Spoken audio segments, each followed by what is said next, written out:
Corría el año 1886 y en muchos estados norteamericanos aún no se cumplía la ley sancionada casi 2 décadas antes que decretaba la jornada laboral de 8 horas diarias. Varios sindicatos, principalmente de obreros anarquistas, convocaron una huelga a partir del 1 de mayo para reclamar una reducción efectiva del tiempo de trabajo, que por entonces solía estar entre las 12 y las 14 horas diarias, y a veces más. En Chicago las protestas continuaron durante varios días a pesar de la salvaje represión policial. El 3 de mayo la trifulca se saldó con 6 trabajadores muertos y decenas de heridos. Al día siguiente se convocó un acto en Haymarket Square para protestar por la represión.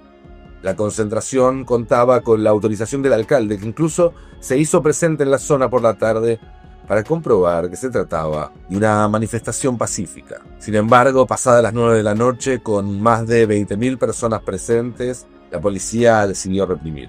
Luego, una bomba casera explotó dejando heridos a varios agentes y otros en respuesta comenzaron a disparar a la multitud, matando a un número nunca precisado de trabajadores. Se declaró estado de sitio y hubo razias durante toda la noche y en los días siguientes, en las que se detuvieron y sometieron a torturas a cientos de personas por la mera sospecha de haber participado de las protestas. 8 militantes anarquistas fueron acusados formalmente.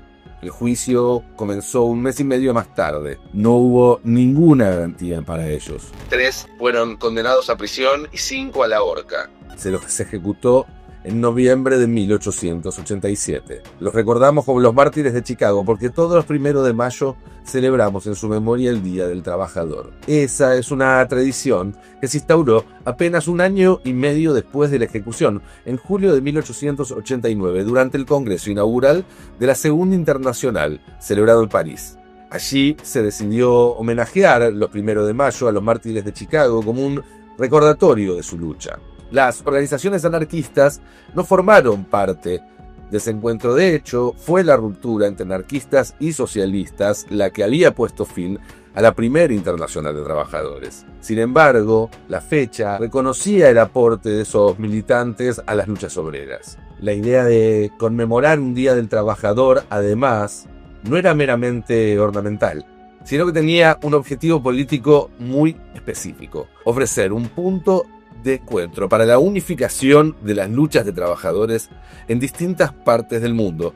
De ahí el nombre de Internacional, con la idea de que tarde o temprano confluyeran en una revolución que pudiese expandirse más allá de las fronteras. 10 meses más tarde, 1 de mayo de 1890, se conmemoró en muchas partes del mundo el primer Día del Trabajador de la historia. Hubo mitines, protestas, piquetes y marchas, desde Buenos Aires hasta Copenhague, desde Viena hasta St. Louis. En la Rusia zarista, donde la organización obrera estaba prohibida, varios grupos de trabajadores celebraron la fecha con reuniones clandestinas en bosques y en zonas rurales poco habitadas. Esas reuniones inauguraron la tradición de las mazorcas, literalmente reuniones de mayo, una palabra que se usaba para hablar de los picnics y fiestas al aire libre que se celebraban con la llegada de los primeros días de calor al final de la primavera. Las primeras mazorcas eran encuentros no demasiado numerosos, donde se discutía sobre política y sindicalismo, y se leían autores que llegaban desde Europa, entre ellos un tal Karl Marx. Para 1891, una mazorca de más de 100 obreros se manifestó cerca de San Petersburgo. La policía del zar lo reprimió duramente. En 1892 las protestas ya se multiplicaron en Moscú, Kiev y Tiflis, entre otras ciudades importantes del imperio. Desde entonces, la fecha quedó marcada en el calendario como la cita anual para manifestaciones cada vez más multitudinarias, aunque siempre ilegales, que acompañaron durante un cuarto de siglo el crecimiento del comunismo y otras corrientes de izquierda en Rusia. Con el correr de los años, el movimiento, que había comenzado con un puñado de personas escondidas en los bosques, homenajeando a mártires anarquistas asesinados a medio planeta de distancia, se convirtió en una fuerza revolucionaria. En marzo de 1917, en medio de protestas generalizadas de los trabajadores y soldados rusos, abdicó el zar Nicolás II, último monarca de la Casa Romanov. El 1 de mayo de ese año fue declarado día festivo por el Soviet de Petrogrado y 500.000 de personas salieron a la calle a celebrar. Esta vez era legal. Las pancartas que proponían el control obrero del país se mezclaban con otras que reclamaban la reducción de la jornada laboral. En octubre, los bolcheviques, con Lenin a la cabeza, tomaron el poder. Entre las primeras medidas que pusieron en práctica estuvo el decreto por las 8 horas diarias. El Día del Trabajador se convirtió en una fecha patria, una de las más importantes en el calendario. El 1 de mayo de 1918 desfiló por primera vez en las calles del Ejército Rojo. En los carteles y las pancartas que decoraban la marcha había escritas referencias a los mártires de Chicago. Durante los primeros años de la revolución, incluso la propaganda soviética mencionaba habitualmente a Haymarket como un mojón crucial en la historia de las luchas obreras. Pero esto no termina acá. En 1919 Lenin convocó a la Tercera Internacional, llamada también Comintern o Internacional Comunista. Esta vez el objetivo explícito era exportar la revolución soviética a otros países. La Tercera Internacional dejó de lado a los partidos reformistas. La invitación se limitó a movimientos alineados con Moscú que aceptaban funcionar como divisiones de una suerte de guerra civil en todo el continente europeo, con el objetivo de derrocar a los gobiernos capitalistas para imponer la dictadura del proletariado. Ese objetivo no se cumplió. Sin embargo, el Comintern sí tuvo otro efecto que no estaba en los papeles de nadie. La amenaza que proyectaba el comunismo sirvió para acelerar las concesiones de las élites hacia los trabajadores en aquellos países europeos donde la amenaza soviética ponía en peligro existencial al capital. Un interesante trabajo de los historiadores noruegos Magnus Rasmussen y Carl Knudsen da cuenta de una correlación directa entre los países en los que hubo grupos que participaron de la Tercera Internacional y suscribieron a la guerra civil que proponía Moscú, y los que implementaron más rápidamente en esos años políticas sociales progresivas. ¿Cuál fue la más destacada? Una reducción sustancial de la jornada de trabajo hasta alcanzar las 8 horas diarias. En otras palabras, aquellos países donde la amenaza de una revolución soviética respaldada desde Moscú se sentía más inminente por la participación de fuerzas locales en el Comintern, los trabajadores obtuvieron conquistas más importantes y en menos tiempo que los otros países. El estudio descarta otros factores como la propia guerra mundial o como la difusión de nuevas técnicas de organización laboral, que también podían influir o influyeron a la larga en ese resultado, para concluir que el principal vector que impulsó en un primer momento a las élites a hacer concesiones fue precisamente la amenaza comunista alentada desde Moscú. Así, vemos cómo la lucha de los mártires de Chicago por las 8 horas puso en marcha una serie de eventos que confluyeron en la Revolución Rusa, y que a su vez la conformación de la Unión Soviética terminó provocando que millones de personas en otras partes del mundo consigan finalmente una reducción sustancial de su jornada de trabajo. Todas las luchas por mejorar las condiciones de vida de las mayorías son parte de una única y gran lucha a lo largo de la historia, con avances y retrocesos en distintas épocas y distintos lugares, con distintas ideologías, estrategias y tácticas, distintas utopías y protagonistas, distintos eslóganes y banderas. Pero todas fluyen como un río en un solo cauce, una única y gran lucha. Esa es una lección que a los trabajadores les cuesta asimilar, pero que el capital siempre tuvo muy presente.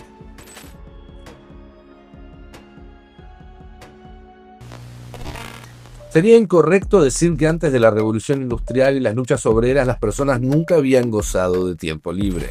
Durante milenios, en sociedades rurales, sometidas a los designios del clima y al calendario de siembras y cosechas, el campo solía trabajarse duramente entre 5 y 6 meses por año, mientras que el resto del tiempo estaba dedicado a tareas más livianas, incluso bajo regímenes de servidumbre.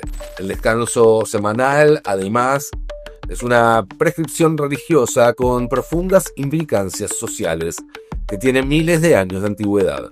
Durante el siglo VI después de Cristo, en los albores de la Edad Media, el abad Benito de Nursia confeccionó la llamada Regla Benedictina, un proyecto de diseño social basado en comunidades eclesiásticas autónomas, regidas bajo el precepto de ora et labora, rezar y trabajar. En ese documento aparece por primera vez la idea de un día dividido en tercios: 8 horas para labrar el campo, 8 horas para la oración y la meditación y 8 horas para descansar.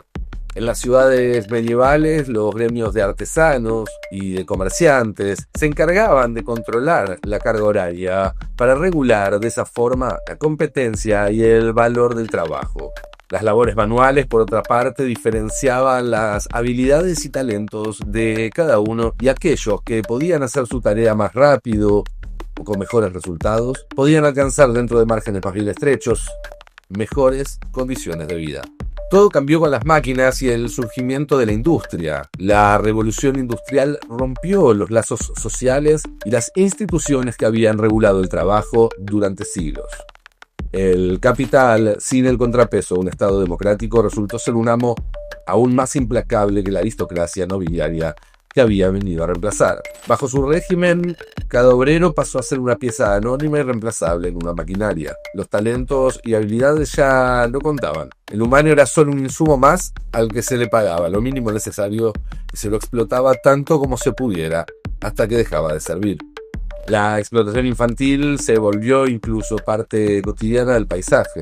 El cambio de vida del campo a la ciudad resultó drástico, las condiciones en las fábricas eran letales, las ciudades se habitaban en condiciones de hacinamiento, sin cloacas, sin agua potable, con el aire, el suelo y el agua terriblemente polucionados por los desechos fabriles y también por los desechos humanos. Y al mismo tiempo, los nuevos capitalistas, que acumularon rápidamente poder, le pusieron límites y prohibiciones a la actividad gremial y a todo tipo de asociación entre trabajadores, que pudiera significar un factor de presión, un grupo de interés por mejores condiciones de trabajo.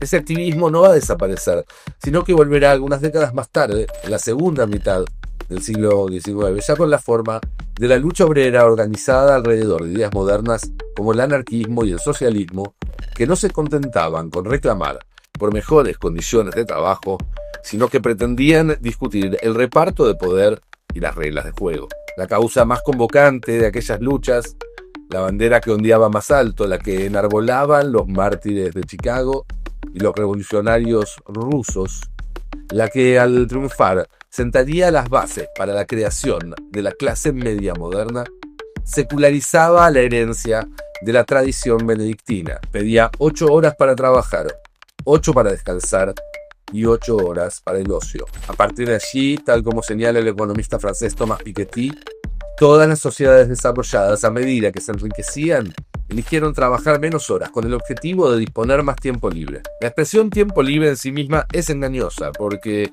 la libertad de la que hablamos no es para el tiempo, sino para las personas, que solamente son libres cuando pueden decidir libremente qué hacer con su tiempo. Tener tiempo libre no implica solamente que una ley prohíba a los patrones ocupar más que una cierta cantidad de horas de la vida de sus empleados. También necesariamente requieren un salario que alcance para sostener sus necesidades. Caso contrario, el tiempo que se pasa afuera de un trabajo debe dedicarlo a otro, que genere un ingreso complementario.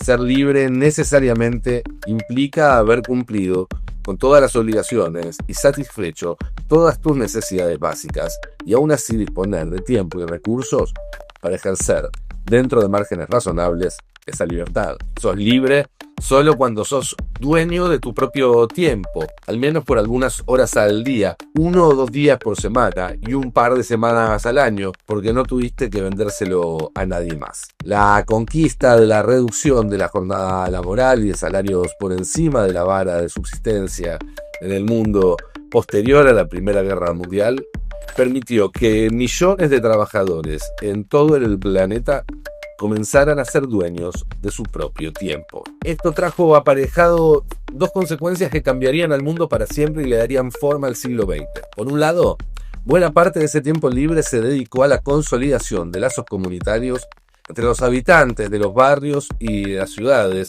y entre los trabajadores que compartían buena parte de su vida en la fábrica. Las horas pasadas en el trabajo, en el club, en el café, en el partido, en la plaza, la sociedad de fomento, el sindicato, forjaron una identidad común y comunitaria en la incipiente clase media.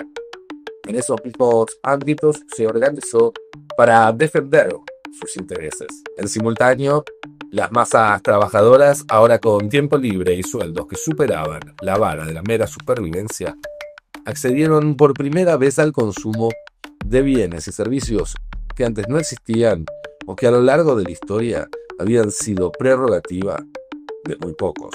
Los trabajadores que hasta entonces habían sido caracterizados como proletarios por no poseer nada más que su prole, empezaron a ser dueños, esto es, a beneficiarse, aunque sea en los márgenes, de la institución de la propiedad privada. El acceso al consumo no es un asunto frívolo o cosmético, sino constitutivo de la clase media y necesario para la dignidad del trabajador, algo que entendieron muy bien desde Franklin Roosevelt hasta Xi Jinping, pasando por Juan Domingo Perón.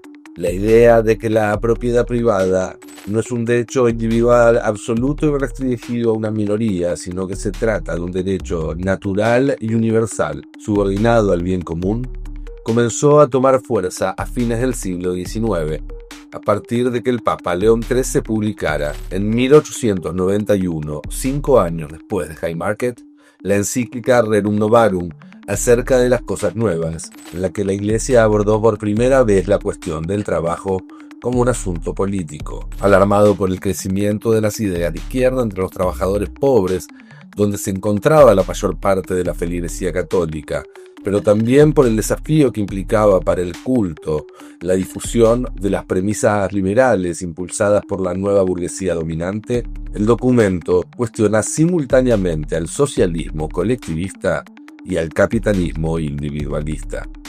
La cosa nueva que propuso León XIII es en cambio una doctrina social en la que el Estado y organizaciones de la sociedad, a partir de la colaboración entre clases, llegaban a establecer con justicia y moderación un marco para el reparto de la propiedad privada en función del bien común y como recompensa por el trabajo de cada uno. Así, el derecho a la propiedad debía quedar protegido de la concentración excesiva que lo desnaturalizaba al convertirlo en un privilegio, y sobre todo de la amenaza existencial del comunismo y el anarquismo que proponían directamente su abolición. El derecho de poseer bienes en privado no ha sido dado por la ley sino por la naturaleza, y por tanto la autoridad pública no puede abolirlo, sino solamente moderar su uso y compaginarlo con el bien común. Las leyes deben favorecer este derecho y proveer en la medida de lo posible a que la mayor parte de la masa obrera tenga algo en propiedad. Con ello se obtendrían notables ventajas y, en primer lugar, sin duda alguna, una más equitativa distribución de las riquezas, escribió León XIII. La equidad exige, por consiguiente, que las autoridades públicas prodiguen sus cuidados al proletario para que éste reciba algo de lo que aporta al bien común, como la casa, el vestido y el poder sobrellevar la vida con mayor facilidad. El factor singular más importante a la hora de entender el proceso de creación de clase media en el siglo XX, sacando millones de la pobreza para darles una vida digna, por permitirles ser dueños de su propia vivienda. Fue recién a partir de 1920 que comenzaron a implementarse de forma masiva programas públicos de residencia unifamiliar para trabajadores, impulsados desde el Estado con una escala que solo el Estado puede sostener dentro del marco de los planes de reconstrucción tras la Primera Guerra Mundial. Simultáneamente, en muchos países que transitaban el camino hacia formas más democráticas e inclusivas de gobierno, estas novedades comenzaron a verse reflejadas en sus nuevas constituciones.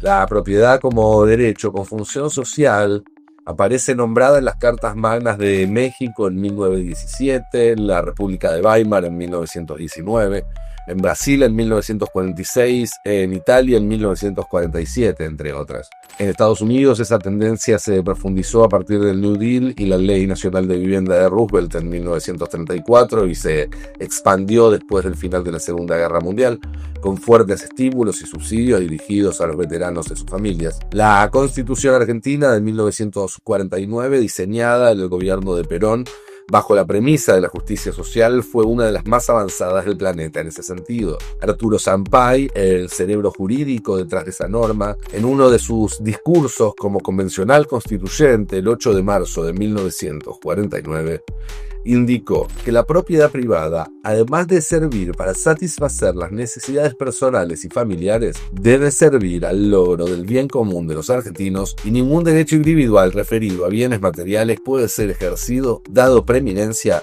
al interés privado sobre el bien social.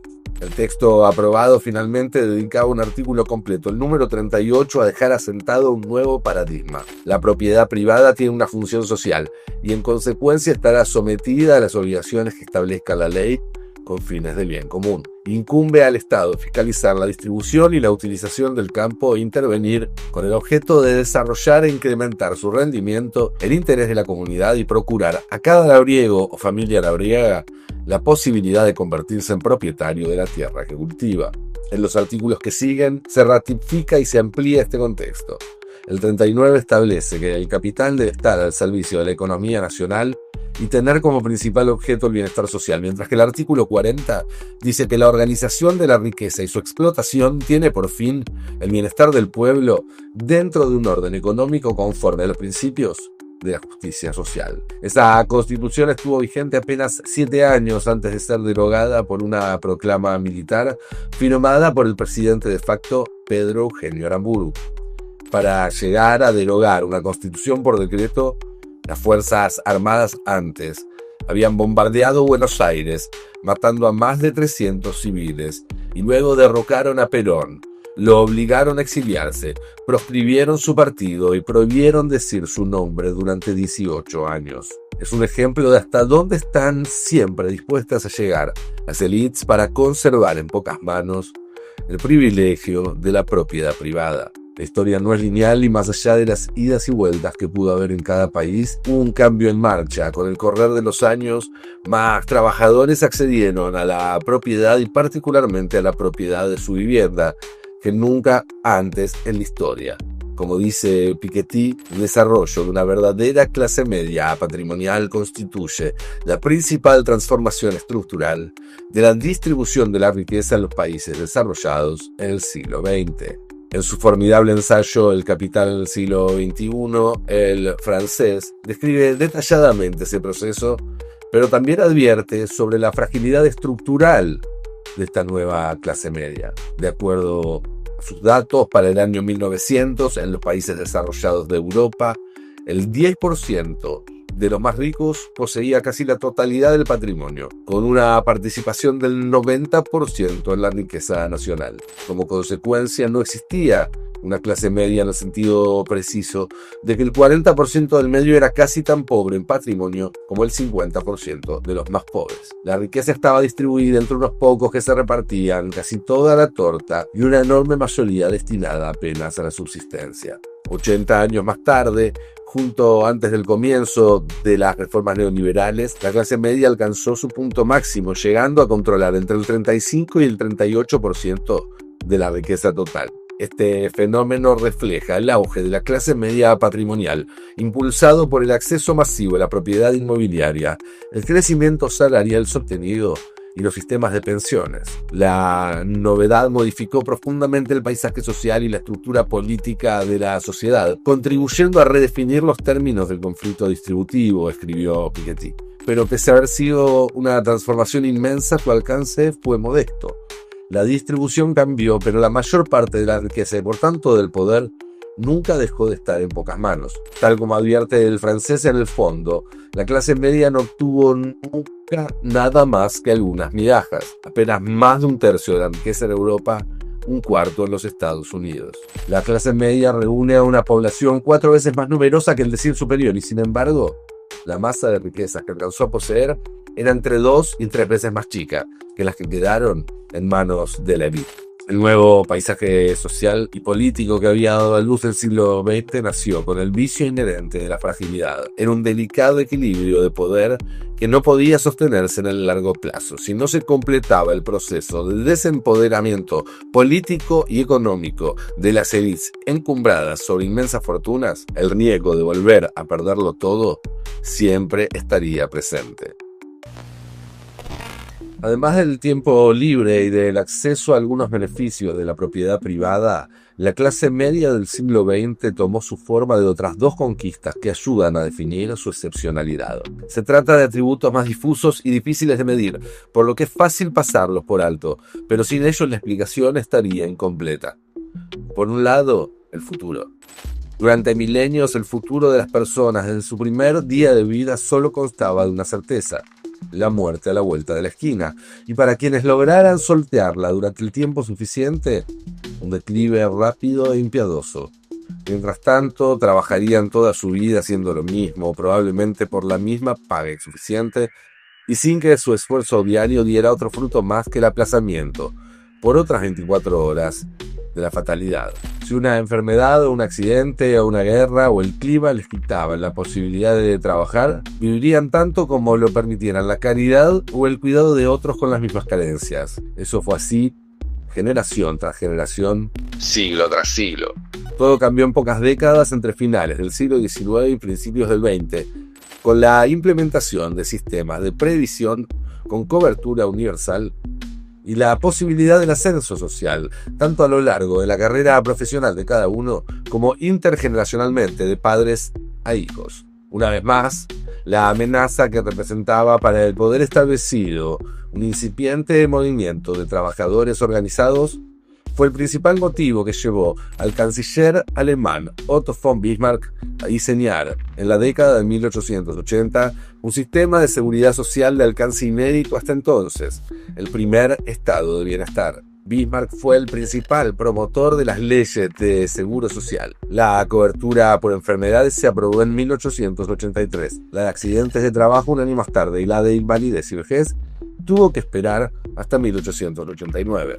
La parte de la historia que no suele recordarse es que antes de eso, entre 1878 y 1881, Bismarck había impulsado una serie de normas antiobreras, oficialmente contra las aspiraciones socialdemócratas que suponen un peligro público. Creo que eso en alemán es una sola palabra. El objetivo nunca alcanzado era ilegalizar la actividad del Partido Socialista. Lo menciono porque las concesiones económicas, sociales y políticas suelen ser el plan B después de que fracasa la represión pura y dura. Bismarck, que simultáneamente estaba transitando el proceso de unificación alemán, universalizó el nuevo sistema de seguridad social para reforzar la identidad nacional en todos los estratos sociales. El elemento más novedoso que introdujo y que sería la base de los sistemas modernos de previsión en el siglo siguiente era el financiamiento mixto con aportes de los trabajadores, los empresarios y el Estado. La seguridad social se fue adoptando gradualmente en varios países a partir de la experiencia alemana, en un proceso que se aceleró a partir de la Primera Guerra Mundial, cuando por primera vez, pero no por última, las naciones movilizaron a su población de a millones de personas, mandando a los soldados a matar y morir en trincheras e involucrando a toda la sociedad en el esfuerzo bélico. Tras de sí, las guerras dejaban viudas, huérfanos y mutilados, incapaces de valerse por sí mismos. Con el paso del tiempo, los veteranos llegan a su edad de retiro. Luego de haber hecho un enorme sacrificio, la sociedad demanda retribución y cuidado. El fantasma de la revolución comunista siempre sobrevuela el horizonte. En ese contexto, la seguridad social universal fue la respuesta que encontró el capitalismo para poner un dique de contención al descontento. La movilidad social ascendente, por otra parte, tanto dentro de la vida de una persona como de una generación a otra, es un fenómeno también muy propio de esa época y que se explica por la confluencia de varias causas, entre ellas la destrucción de los grandes capitales rentistas a partir de las guerras y las revoluciones, la complejización de las organizaciones, industrias fordistas, burocracias estatales, empresas de servicios, etc., que diversificó el mercado laboral, creando escalafones por los que un trabajador podía ascender a lo largo de su vida, en un barco de mucha estabilidad y pleno empleo. Es el típico ejemplo del hombre que ingresaba a un trabajo como cadete a sus 15 y se retiraba como director 4 o 5 décadas más tarde. Eso ya no existe. El acceso de trabajadores al ahorro primero y luego al crédito, universalización de la educación y la masificación de la educación superior,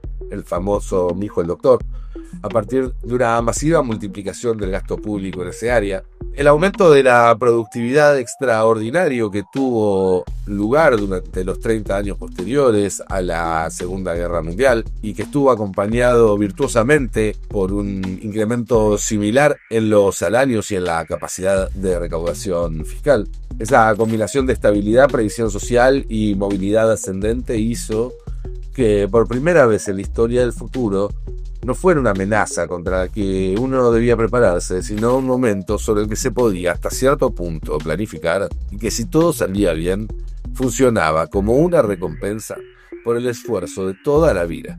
Un futuro digno ganado con una vida de esfuerzo y que por eso debía ser defendido. El acceso a la propiedad privada y las certezas sobre ese futuro le dieron a cada trabajador algo por lo que luchar, algo que proteger. El tiempo libre le permitió establecer lazos comunitarios significativos y convertirlos en organización. Los espacios comunes se volvieron espacios públicos, apropiados por una sociedad que desbordaba los hogares familiares. La consecuencia lógica de esa concatenación fue la disputa inédita de las masas trabajadoras con las élites por el control del aparato estatal en el marco de un sistema de reglas de juego aceptado por ambas partes. Como sucedió con la riqueza, hablamos de una redistribución de poder modesta en términos relativos, porque los individuos, las corporaciones y las familias más poderosas siguieron concentrando la mayor parte del poder. Pero la unión de millones de personas permitió por primera vez que existiera un contrapeso. Eso se vio reflejado en avances como la adopción de la democracia en Occidente, casi completa, y la gradual implementación del sufragio universal, como el acceso de todas las personas a la ciudadanía, la competencia entre partidos, el derecho de asociación, la libertad de expresión o los procedimientos legales de remoción de las autoridades. Esto también orientó decisiones políticas en favor de las mayorías que redundaron a su vez en mejores condiciones de vida para los trabajadores y en un fortalecimiento del ámbito público. Pero fundamentalmente, cada una de esas medidas significó un acto de soberanía que por primera vez en la historia depositó en millones de personas una cuota inédita de decisión sobre su propia vida y su propio destino. En conjunto, las conquistas de mejor salario, menor carga laboral, tiempo libre, vivienda propia, capacidad de ahorro, protección social, movilidad social y soberanía política, junto a muchas otras, fueron elementos acumulativos de una construcción cimentada sobre la lucha confluyente de millones de hombres y mujeres a través de varias generaciones a lo largo y a lo ancho del planeta, con visiones distintas muchas veces, pero que compartían un sentido claro: garantizar una vida digna para todas las personas. Se suele decir que el trabajo dignifica. Eso es falso. El trabajo esclavo no dignifica. La explotación laboral no dignifica. Lo que dignifica es tener una buena vida cuando eso es fruto de tu trabajo. Es un vínculo que corre en dos direcciones. La recompensa, un buen salario, tiempo libre, un techo, una buena jubilación, es lo que hace que el trabajo sea digno. Y al mismo tiempo, haberla ganado con esfuerzo dignifica esa recompensa y distingue el ocio justo de la vagancia. 300 años antes de Cristo, Aristóteles ya separaba la buena vida de la mera existencia y observaba que los hombres no se han asociado solamente para vivir, sino también para vivir bien. La sociedad existe porque se depositó, porque todos depositamos en ella, la expectativa de una vida mejor. Esa idea, la de una vida digna, resulta central a la hora de definir los contornos de la clase media, una discusión que siempre resultó complicada. Las formas en las que habitualmente se mide o se determina qué es y qué no es clase media, quién entra y quién no en esa categoría, nos sirven de ayuda para entender lo que está pasando. Por ejemplo, la clase media hoy no es la burguesía que a veces llevaba ese nombre en el siglo XIX, una caracterización expandida que en general proviene de malas lecturas de la obra de Marx. A diferencia de la clase media tal como la conocemos ahora, la característica sobresaliente de la burguesía decimonónica era la propiedad del capital y sobre todo de los medios de producción, que le permitió erigirse en la clase dominante, desplazando al antiguo régimen. Durante el siglo XX hubo sectores de esa clase capitalista que se convirtieron en las nuevas élites, muchas veces amasando fortunas que harían palidecer la de antiguos duques, condes o marqueses. Hoy la clase media, aunque puede incluir pequeños empresarios, no es la dueña de los medios de producción. Por otra parte, la idea de que la clase media solamente está dada por factores profesionales, culturales o patrones de consumo también quedó vieja con la globalización y las transformaciones de la economía y el empleo. Otra forma habitual de medir los contornos de la clase media es mediante la estratificación a partir de escalas estadísticas, pero eso tiene el problema de que trata de encorsetar en compartimentos estáticos un objeto de estudio que se caracteriza justamente por su dinamismo. El criterio de Piketty, por ejemplo, que separa un 10% superior de clase alta, un 40% de clase media y un 50% en la base de clase baja, no refleja la movilidad social que hace que en determinadas condiciones los niveles de pobreza se reduzcan dramáticamente, al punto de que hay muchas experiencias de países en los que buena parte de la población era de clase media, ni tampoco los procesos en el sentido contrario, que hacen más frecuentemente que ésta se contraiga. La pobreza medida por ingresos, otro método usualmente habitual entre gobiernos y organizaciones internacionales, es un método vago. Se contenta con medir la variable más fácil de medir. Eso es útil para hacer reportes todos los meses o cada 6 meses y gráficos que muestren la variación de un punto, que midan el impacto de ciertas políticas y demás. Pero es un método ciego a otras variables que son tanto o más importantes en el fondo de la cuestión. Dos familias con el mismo ingreso pueden tener vidas totalmente distintas si una dispone de vivienda propia y la otra no. Incluso, dos familias con vivienda propia pueden tener vidas diferentes si una le llegan las cloacas y el asfalto y a la otra no. Un trabajador que puede ganar en un mes lo que cuesta una canasta básica, pero que para hacerlo necesita 3 empleos distintos que le insumen 12 o más horas diarias los 7 días de la semana, ¿no es pobre? Y al que trabaja con su auto y llega con lo justo a pasar la línea de la pobreza, pero cada vez que el auto se rompe debe hacerse cargo del arreglo y la plata entonces no le alcanza. ¿Cómo le decimos? ¿De qué hablamos, al fin y al cabo, cuando hablamos de clase media? Déjenme ensayar una respuesta. Empiezo por el principio. Por definición, una persona o una familia pertenece a la clase media cuando no es de clase baja ni de clase alta, ¿ok? Es una obviedad, pero vale como punto de partida. Si sos rico, no sos de clase media. Si sos pobre, no sos de clase media. Si no sos ni rico ni pobre, no hay ninguna otra cosa que puedas ser que no sea de clase media. ¿Qué es ser rico? En mis papeles, alguien es rico cuando no necesita trabajar para vivir. Puede ser un heredero, puede ser el titular de una patente que inventó o que compró, puede ser el fundador de una startup, puede ser un artista o un deportista exitoso, el dueño de un campo o de 6 departamentos, alguien que supo hacer buenos negocios o que tuvo éxito en las finanzas, que ganó la lotería o hizo saltar la banca en el casino, que robó un banco, que compró 20 bitcoins cuando costaban 50 centavos o alcanzó salarios y primas tan altos en su empleo que le permitieron hacerse una renta considerable. No importa el origen de su fortuna, ni la forma que tome, sean bonos, billetes, campos, oro, cripto o una industria, si a alguien le alcanza para vivir sin trabajar, estamos hablando de personas adultas en edad laboral desde ya, esa persona es rica. Y no hay absolutamente nada de malo en ello. Tampoco significa que todos los ricos no trabajan, hay muchos que deciden hacerlo y que lo hacen a conciencia y sin escatimar esfuerzos. Pero por supuesto, tienen la infinita ventaja de poder elegir los términos de ese trabajo de una forma que no está al alcance de ningún asalariado.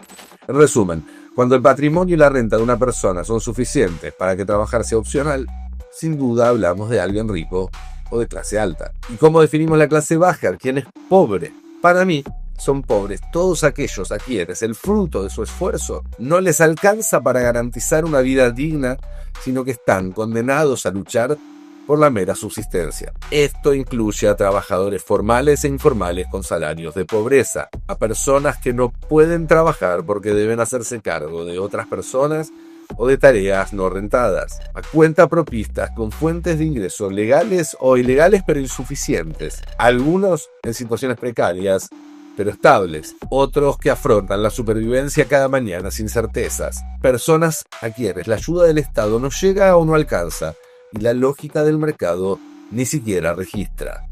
El pobre es un trabajador al que el fruto de su trabajo no le alcanza para tener una vida digna. La clase media, entonces, para completar, es la clase donde están quienes tienen que trabajar para vivir por un lado y por el otro el fruto de ese trabajo les permite hacerlo en condiciones dignas, más allá de cuál sea la modalidad, el rubro o la naturaleza de su ocupación. El sujeto político de la clase media es el trabajador dignificado. Y esto es clave, porque a la clase media, cuando proyecta sus aspiraciones y sus fobias, le gusta imaginarse más cerca de los de arriba que de los de abajo, cuando en realidad eso siempre fue un espejismo, y lo es mucho más ahora que el ascensor social se encuentra fuera de servicio de manera permanente.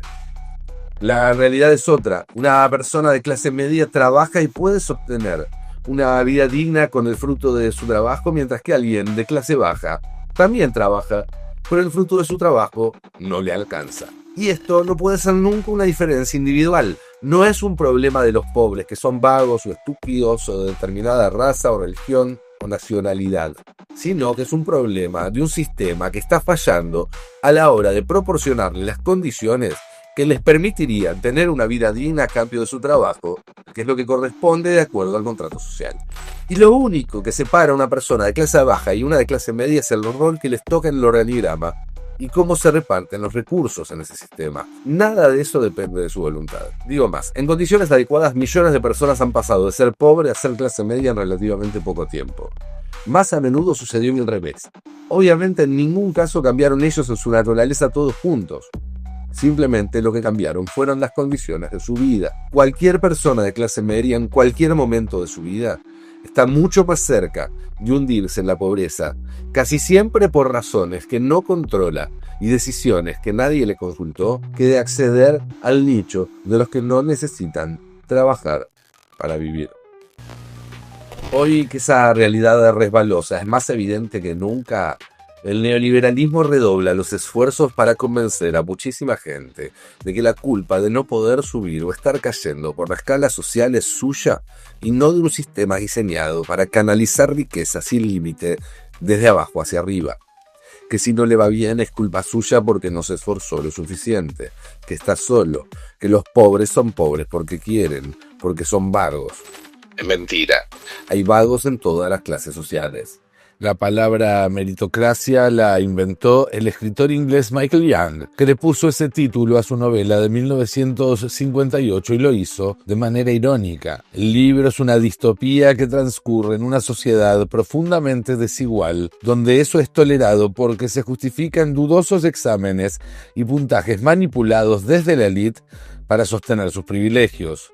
Solo algunos años más tarde, en los 70s, el neoliberalismo recuperaría ese término, pero sin la sátira crítica. Simplemente la distopía les pareció una buena idea y decidieron aplicarla.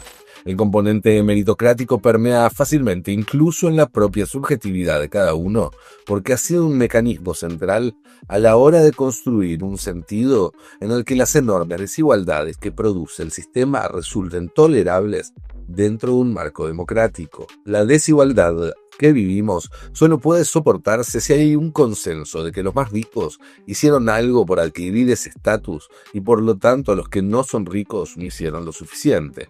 Cuando la realidad es muy distinta, la inmensa mayoría de los ricos nacieron en hogares ricos y la inmensa mayoría de los que no son ricos nunca van a tener la chance de serlo por más mérito que hagan. Eso era así antes, cuando las desigualdades eran mucho más chicas que ahora y la recompensa que recibían los de abajo por ser parte del sistema era más grande.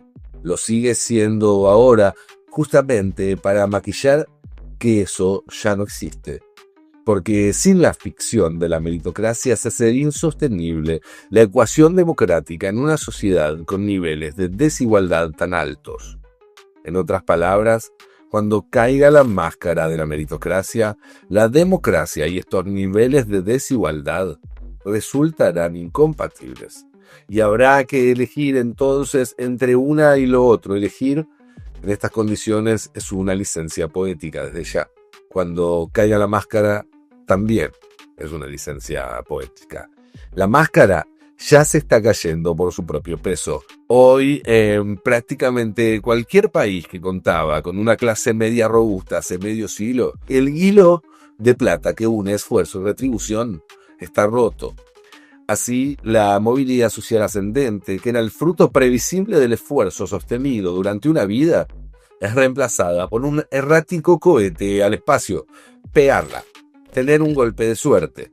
El crecimiento potencial del problema de la ludopatía en los jóvenes, la moda de las finanzas y las criptomonedas, sobre todo entre los varones, la proliferación de estafas piramidales, la creación de contenido sexual o erótico para vender en plataformas, la multiplicación de aspirantes a influencer, streamer, youtuber, dispuestos a cualquier cosa con tal de ser ese en un millón, son todos síntomas de un mismo problema.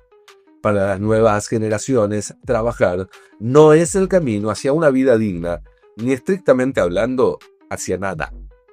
Hoy, para la mayoría de la gente, el trabajo es algo a lo que hay que dedicarle demasiadas horas para obtener demasiado poco a cambio, que a duras penas alcanza para pagar un lugar donde vivir y unos pocos gastos básicos, y que no ofrece ninguna perspectiva de que en 2, 5 o 10 años las cosas vayan a ser mejores en términos colectivos ni personales, y que sin embargo uno no puede dejar de hacer.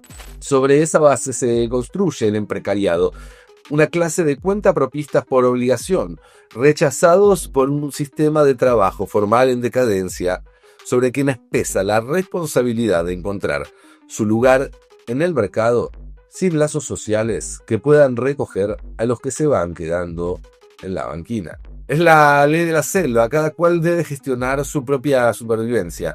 Tal como nota el filósofo Rodrigo Núñez, a medida que se reducen las redes de seguridad y crece la incertidumbre, el simple desgaste de tener que asumir los riesgos obliga a las personas a internalizar la idea de que la responsabilidad de su propio destino es única y exclusivamente suya.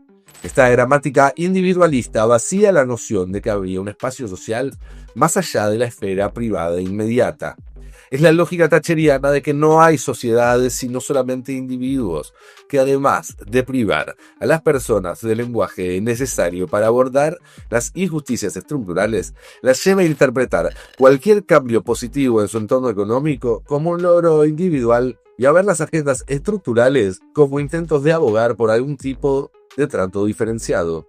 Después de todo, si ellos han tenido que luchar solos toda su vida, todos los demás también deberían hacerlo. Aquí, el individualismo exacerbado intersecciona con la frustración por una vida mejor que se percibe simultáneamente más cercana y más inaccesible que nunca. El éxito aparece como algo omnipresente. Estamos expuestos 24/7 a pantallas que muestran una vida que el 99% de la humanidad nunca va a tener y a algoritmos que por definición solo reproducen aquello que resulta exitoso.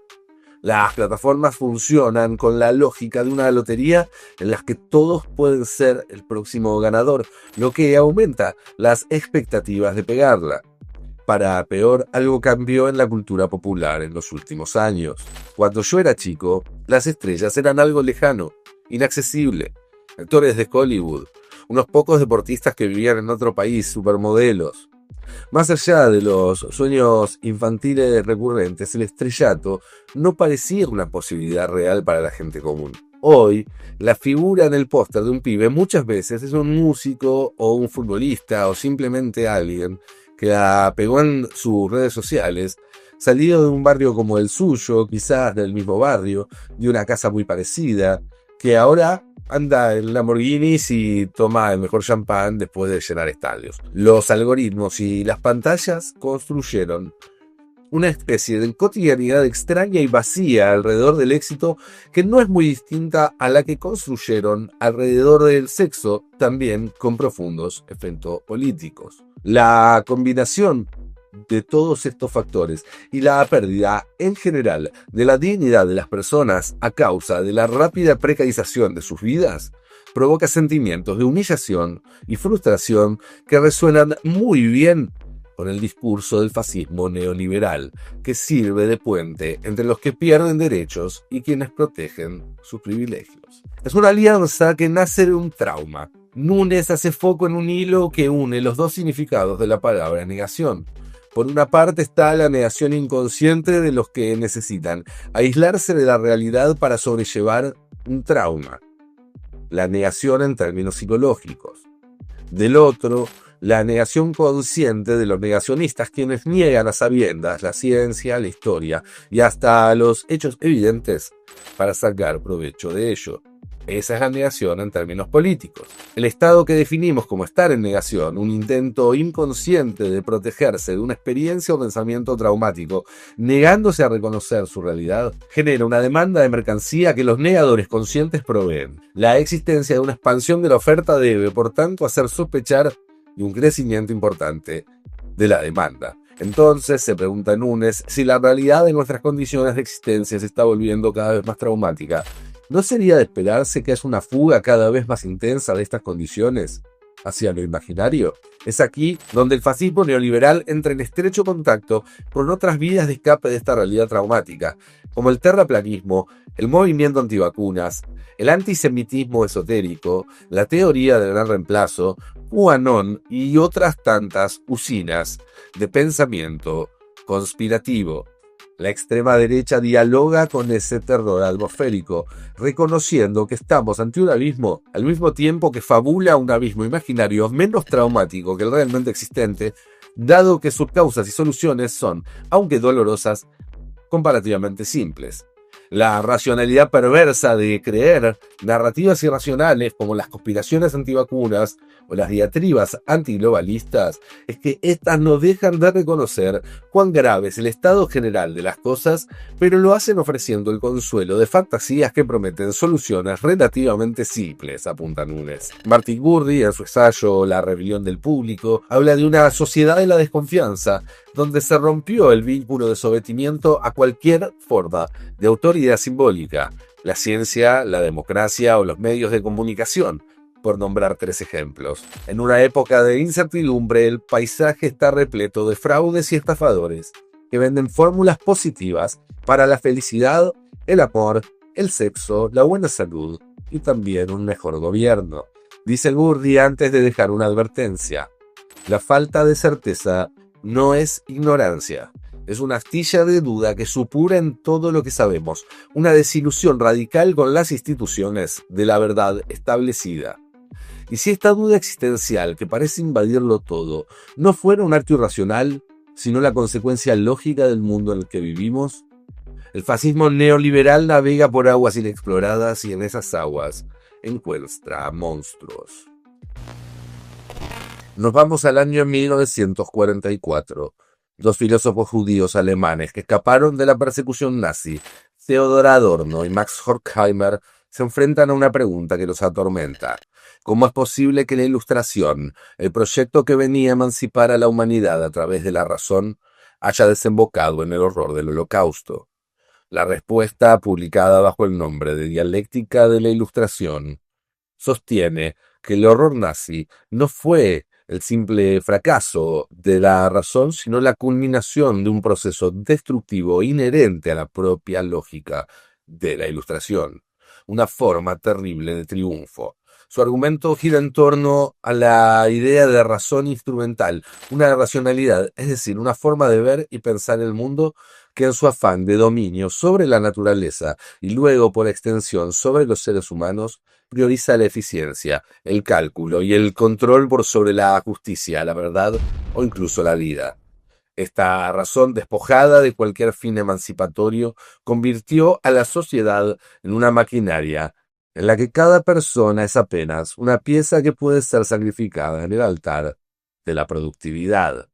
El Holocausto, por lo tanto, concluyen, no fue un acto aislado de locura irracional, sino la culminación de esa racionalidad instrumental llevada al extremo. Y esa es la trágica paradoja cuya trama revelan Horkheimer y Adorno.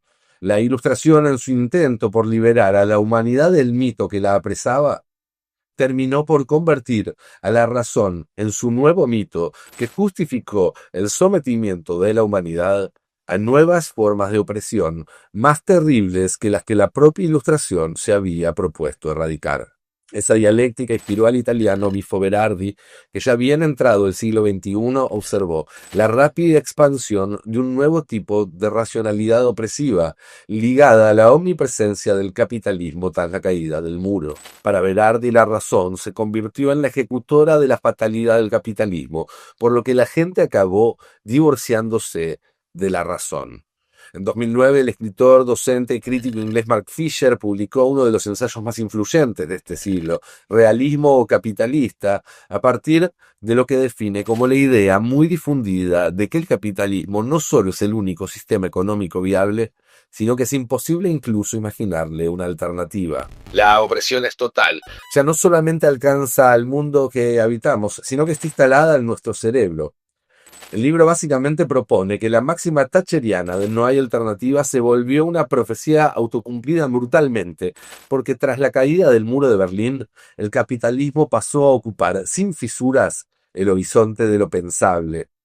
Para Fisher, en su etapa tardía, el capitalismo ya no busca convencernos de algo, sino ocultar el hecho de que las operaciones de capital no dependen de algún tipo de creencia subjetivamente compartida, sino que responden a una ley natural, evidente e irrebatible. Hay que bajar las jubilaciones, el sistema así no se sostiene, no hay alternativa. Hay que privatizar todo, si no, no va a funcionar nunca bien. No hay alternativa. Los derechos laborales reducen la productividad, hay que deshacerse de ellos.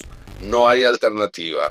En un plan verdaderamente radical, revolucionario, para hacerlo funcionar, para que ese plan pudiera llevarse a cabo y sostenerse en el tiempo, se necesitaba algo más que cambios económicos. Como dijo Thatcher, el objetivo eran el corazón y el alma. Era transformarnos en algo diferente. Cuando la línea de producción se convierte en un flujo informativo, la gente trabaja precisamente comunicándose, escribió Fisher. La vida y el trabajo entonces se vuelven inseparables. El capital persigue al sujeto hasta cuando está durmiendo. El tiempo deja de ser lineal y se vuelve caótico. Para funcionar y ser un componente eficiente de la producción en tiempo real, es necesario desarrollar la capacidad de responder frente a eventos imprevistos. Es necesario aprender a vivir en condiciones de total inestabilidad o precariedad. La tendencia actual es que todas las formas de trabajo se vuelvan precarias. Personas rotas para un mundo que se está rompiendo. Michel Foucault había detectado la amenaza que significaba el neoliberalismo casi antes de que sucediera. El año era 1979. Thatcher aún preparaba su asalto al poder cuando el filósofo francés ya advertía que detrás de las ideas neoliberales no había un modelo económico, sino una ofensiva contra la sociedad en su conjunto, con metas mucho más ambiciosas. En su curso Nacimiento de la Biopolítica, Foucault sostuvo que el surgimiento del neoliberalismo no fue una respuesta a las crisis económicas de acumulación del capital, sino a la crisis política de la técnica de gobierno liberal, que había quedado obsoleta ante el ascenso del keynesianismo, el comunismo y los fascismos, todos ellos esquemas económicos centralmente organizados. La respuesta, dice, fue una nueva gubernamentalidad, una nueva técnica de gobierno, la racionalidad neoliberal. La racionalidad neoliberal podría definirse como una versión radicalizada de la razón instrumental, donde la dominación ya no surge desde el exterior, sino que está internalizada en la subjetividad de cada uno, cambiando hasta la forma en la que nos percibimos a nosotros mismos. Tal como lo describe Wendy Brown, para Foucault las racionalidades políticas son órdenes hegemónicos de razón normativa que le dan forma al mundo y permiten la generación de sujetos, mercados, estados, leyes, jurisprudencia y la relación entre ellos. Las racionalidades políticas son siempre históricamente contingentes, pero una vez que ascienden, gobiernan como si fueran verdaderas y absolutas, hasta que, o excepto que sean desafiadas por otra racionalidad política. Por lo tanto, la opresión ya no opera de manera puntual en ciertos momentos o aspectos de la vida, o sobre ciertos individuos y colectivos, sino que se expande hasta ocupar cada segundo de la existencia de cada persona. Todo lo que nos rodea, y también lo que pensamos e imaginamos, pasa a través de la lente del neoliberalismo, que es el mercado, modelo y árbitro excluyente de la racionalidad neoliberal. Por un lado, cada aspecto de la vida debe pensarse como una empresa en un mercado, en términos de eficiencia y productividad. Y por el otro, es el veredicto del mercado el que determina el éxito o el fracaso de una persona, de una empresa o de un país. Y aquí entra en juego el mecanismo clave que permite el cambio a nivel antropológico, la construcción de un nuevo sujeto que sea funcional dentro de la racionalidad neoliberal. El mecanismo es trastocar la idea del mercado. Allí donde el liberalismo clásico veía un sitio de intercambio, el neoliberalismo plantea un campo de competencia. Donde antes había socios, ahora hay rivales. Donde antes había un equilibrio, o al menos se lo buscaba como un ideal, ahora se naturaliza la existencia de ganadores y de perdedores. Por lo tanto, cada persona deja de ser alguien que intercambia bienes y servicios o que vende su fuerza de trabajo en el mercado a un precio que se presume justo. Ahora es un empresario de sí mismo, siendo para sí mismo su propio capital, siendo para sí mismo su propio productor, siendo para sí mismo la fuente de ganancias. Foucault parte de la figura de capital humano que había desarrollado desde los años 60 la Escuela de Chicago, y que postula que el salario es una especie de capital en el que las personas invierten a lo largo de sus vidas. Aquellos que toman mejores decisiones e invierten correctamente su tiempo y esfuerzo reciben como recompensa mejores salarios que los que no lo aprovechan de igual forma. Eso deriva para Foucault en la figura del empresario de sí mismo que debe administrar su carrera, su vida y hasta sus hobbies como si fuera una empresa con el mandato de maximizar ganancias y que se traduce en aplicar una lógica de costo-beneficio a todas las decisiones que se toman, desde elegir un trabajo hasta elegir pareja, pero también las horas de descanso, el cuidado del cuerpo y de la mente, todo se termina convirtiendo en inversión en uno mismo. El nuevo Homo economicus está forjado por esa racionalidad. La búsqueda de educación, entrenamiento, ocio, reproducción, consumo y más se configuran cada vez más como decisiones y prácticas estratégicas relacionadas con mejorar el valor futuro de uno, explica Brown. La filósofa y politóloga ahonda en el camino que trazó Foucault y sostiene que haber convertido intercambio en competencia y por lo tanto a las personas en capital humano tuvo una serie de consecuencias trascendentales en la vida social y política. En primer lugar, dice Brown, nos obliga a internalizar el riesgo. En el mercado hasta los mejores inversores a veces pierden. En tanto somos capital humano para empresas o estados preocupados por su propia posición competitiva, no tenemos ningún tipo de garantía de seguridad, protección o siquiera de supervivencia. Las crisis fiscales, los ajustes, las tercerizaciones, las licencias, todo eso y más puede ponernos en peligro, incluso si fuimos inversores y emprendedores comprensivos y responsables. Este riesgo llega tan lejos como para amenazar las necesidades de comida y techo en la medida que los programas de seguridad social de todos tipos fueron desmantelados. Como capital humano, el sujeto está al mismo tiempo a cargo de sí mismo, es responsable de sí mismo y aún así una parte instrumentalizable y potencialmente descartable del todo. En este sentido, el contrato social está siendo invertido. En segundo lugar, dice, se naturaliza la desigualdad. La desigualdad y no la igualdad es el medio y relación de los capitales en competencia. La igualdad deja de ser nuestra relación natural con el prójimo. Por lo tanto, la igualdad deja de ser una condición o fundamento de la democracia neoliberalizada. En la legislación, la jurisprudencia y la imaginación popular, la desigualdad se vuelve norma, incluso normativa. En ese sentido, también el contrato social está siendo invertido. En tercer lugar, desaparece la idea de trabajador. Cuando todo es capital, el trabajo desaparece como categoría. Así como desaparece su forma colectiva, que es la clase, llevándose con ella la base analítica para la asociación entre trabajadores. Así se desmanteló la racionalidad misma que justifica la existencia de sindicatos, grupos de consumidores y otras formas de solidaridad económica que no sean la cartelización entre capitales. Por último, cuando el dominio de lo político en sí mismo presentado en términos económicos desaparecen los cimientos para una ciudadanía preocupada por las cosas y el bien común. El Homo economicus enfrenta todo como un mercado y solo conoce la conducta de mercado. No puede pensar en propósitos públicos o problemas comunes de una forma distintivamente política. El reemplazo de la ciudadanía definida como preocupación por el bien público por una ciudadanía reducida al ciudadano como Homo economicus también elimina la mínima idea de un pueblo, de un demos que afirme su propia soberanía política colectiva.